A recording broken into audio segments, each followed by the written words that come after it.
एक समय की बात है, किसी देश में एक राजा राज किया करता था।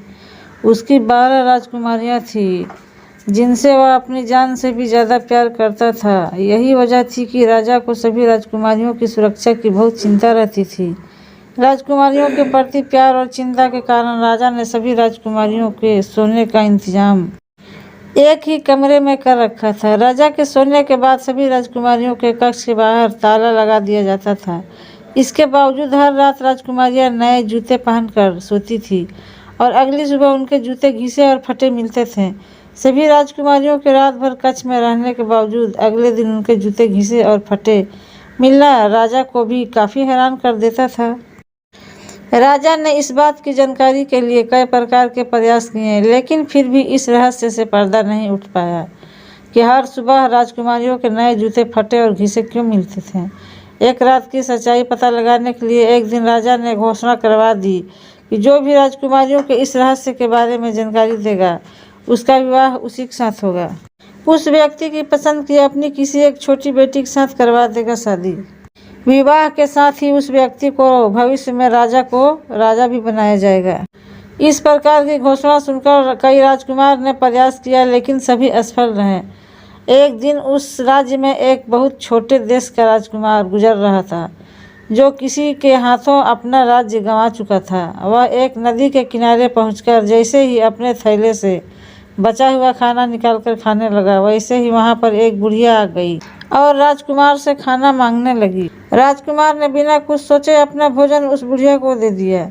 बुढ़िया ने खाना खाकर उसे उस राज्य की घोषणा के बारे में बताया और जाते जाते उसे एक जादुई चोंगा दे गई। उस जादुई चोंगे की खास बात यह थी कि जो भी उसे ओढ़ता वह गायब हो जाता था।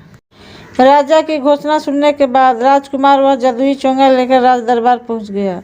उसने राजा से घोषणा की पूरी कहानी आज्ञा मांगी। राजा ने यह कहते हुए आज्ञा दे दी कि इससे पहले जिसने भी प्रयास किया वह असफल रहा और उसे मृत्यु दंड दिया जा चुका है। राजा की बात सुनकर राजकुमार ने कहा कि कोई बात नहीं, उसे यह शर्त मंजूर है।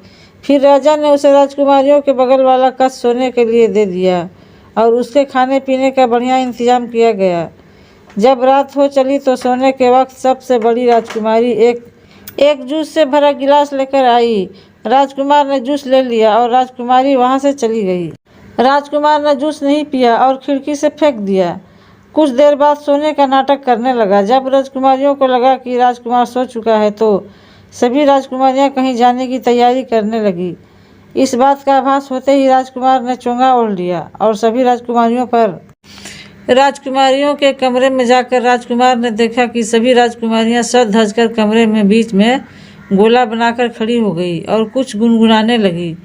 तभी कमरे के बीचों बीच अचानक एक गड्ढा नजर आने लगा, जिसमें से सभी राजकुमारियां एक जादुई स्थान पर चली गई। राजकुमारियों के पीछे पीछे राजकुमार भी चला गया। वहां पर 12 राजकुमार उनका इंतजार कर रहे थे। सभी राजकुमारियां उन राजकुमारों के साथ जंगल की ओर जाने लगती है। रास्ते में चांदी के पेड़, सोने के पेड़ और अन्य जवाहरात के पेड़ मिलते गए।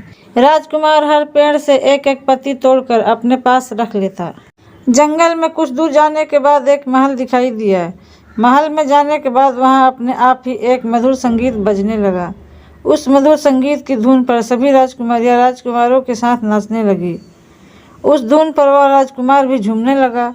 वे सभी वहां पर सुबह होने से पहले तक नाचते रहे और सुबह होने के पहले ही वहां से चले गए। सभी राजकुमार राजकुमारियों को छोड़ने के लिए जंगल के बाहर तक आए और राजकुमारियां वहां से अपने कमरे में आ गई।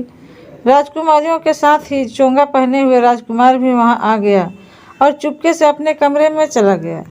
सुबह होते ही राजकुमार को राजा ने दरबार में बुलाया और रहस्य के बारे में पूछा। राजकुमार ने राजा को जंगल से तोड़ी गई सोने और चांदी की पत्तियां दिखाते हुए रात की पूरी घटना के बारे में बताया। जब राजा ने राजकुमारियों से इस बारे में पूछा तो सभी राजकुमारियों ने हामी भरते हुए सिर हिलाया।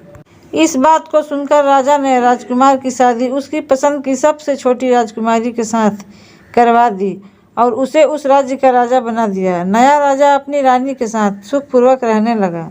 कुछ दिनों के बाद वह राजकुमारियों के साथ उस रहस्यमयी महल की ओर गया और अन्य राजकुमारियों की शादी उन राजकुमारों के साथ करवा दी जिसके साथ वे सभी रात में नाचने जाती थी। इसके बाद सभी खुशी खुशी रहने लगे।